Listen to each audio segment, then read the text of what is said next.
Good day, everybody, and welcome to another edition of the Military and Foreign Affairs Network. I am your host, the voice of reason.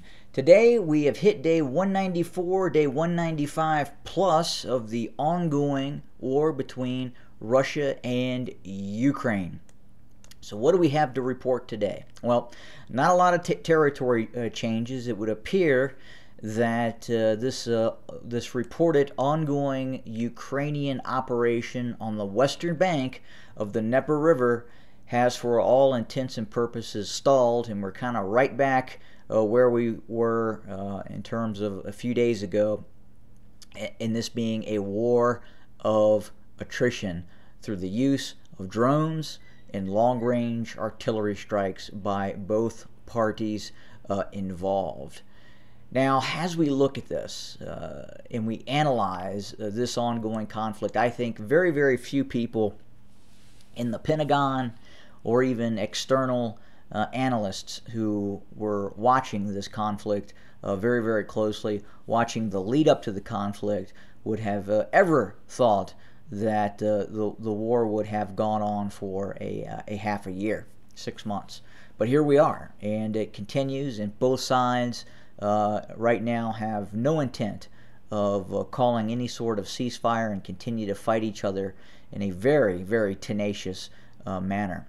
Obviously, in the early stages of the conflict, the Russians went for a knockout blow.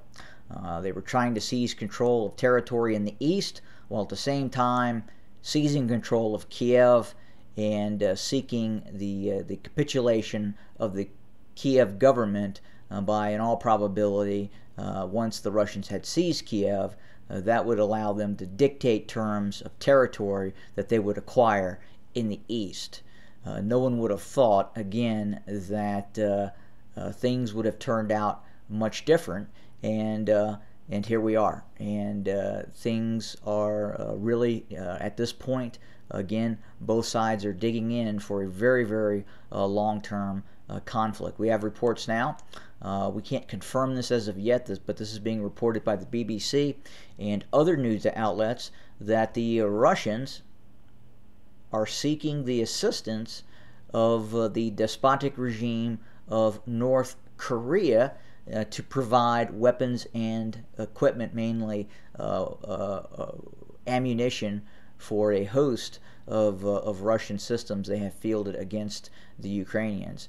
That has to be a wow. I mean, going into this, that was one that would be one key point going into this that I would have never predicted. I would never have foreseen the Russians going to the North Koreans to get equipment for this ongoing conflict. And unfortunately for the Russians, I think it really shows the lack of upkeep and progress after the post-Soviet collapse of enhancing and continuing to strengthen its Air Force.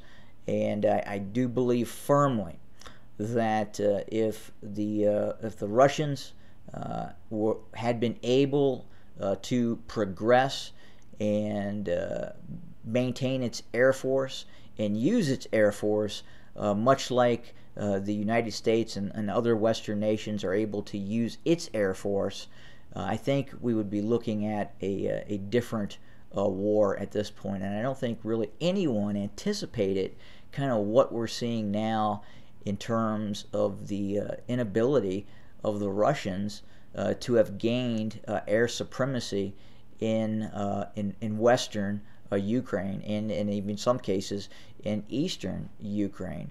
They are able to conduct tactical air missions, but again, to consistently fly over Ukraine is still very, very risky.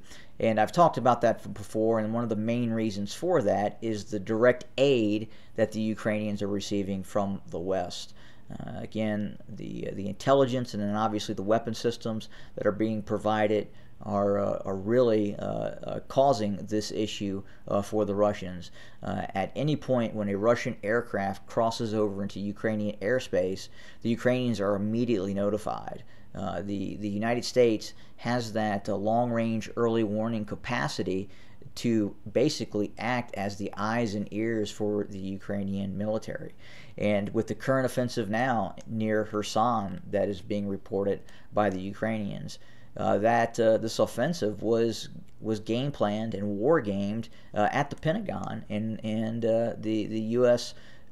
Defense Department officials worked directly with its Ukrainian counterparts in setting up what now appears to be a failed operation. Yes, they have taken some territory. There's a salient in the center part of the theater of operations, and they've also gained some territory in the northeast as they push along the Dnieper River. But outside of that, the reports that we have on the ground indicate that the Ukrainians are taking a hell of a lot of casualties in this ongoing operation, and it's probably just not sustainable at this point. And we'll see both sides revert back to this static war that is taking place, almost World War I esque, I would say, in certain areas. At the same time, ultra modern in other areas as well. But that's the big news right now is in terms of the Russians seeking the assistance of the North Koreans. We'll have to find out if that actually happens. We can confirm that the Iranians did deploy and render aid to the Russians in terms of providing that drone capacity. I mean, that unto itself should be concerning if you're a Russian military watcher and you support the Russian Federation.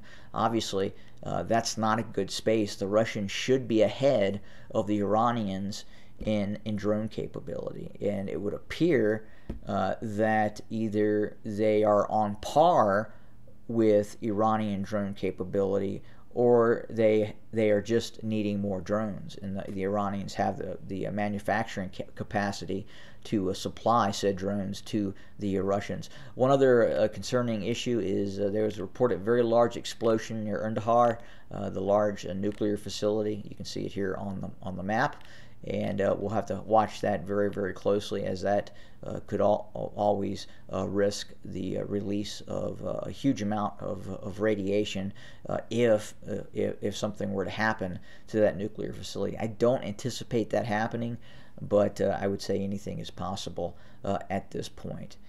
And I would say, quite frankly, just my analysis on this conflict 6 months in, if you would have told me the war would have lasted 6 months, which I would not have ruled out, and I had anticipated it was going to be a long, bloody, costly conflict, I would have told you that 6 months in, the Russians would have rolled up all territory east of the Dnieper River.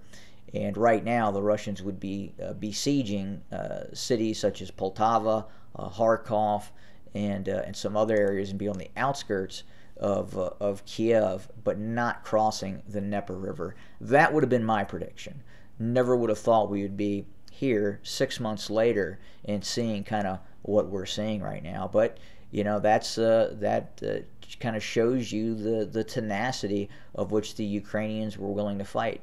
Going into the conflict, there was a lot of talk about, if the Ukrainians were going to persevere, their military would have to fight.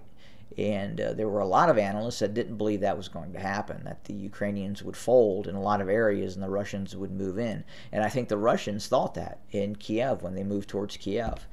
And that's not what happened. The Ukrainians fought back, and here we are. This is what is happening now, and this is reality. And both sides, the Russians are going to have to adapt and overcome the current conflict, and the Ukrainians are going to have to keep doing basically what they're doing now. And a part of that is obviously the Western assistance. I'm very, very surprised right now, given the amount of Western assistance, that this war hasn't spread in terms of bringing other nation states, and it still could. It still could at a certain point. Obviously, we're starting to see the Russians reach out and get assistance from other of their key allied partners, and that's starting to happen.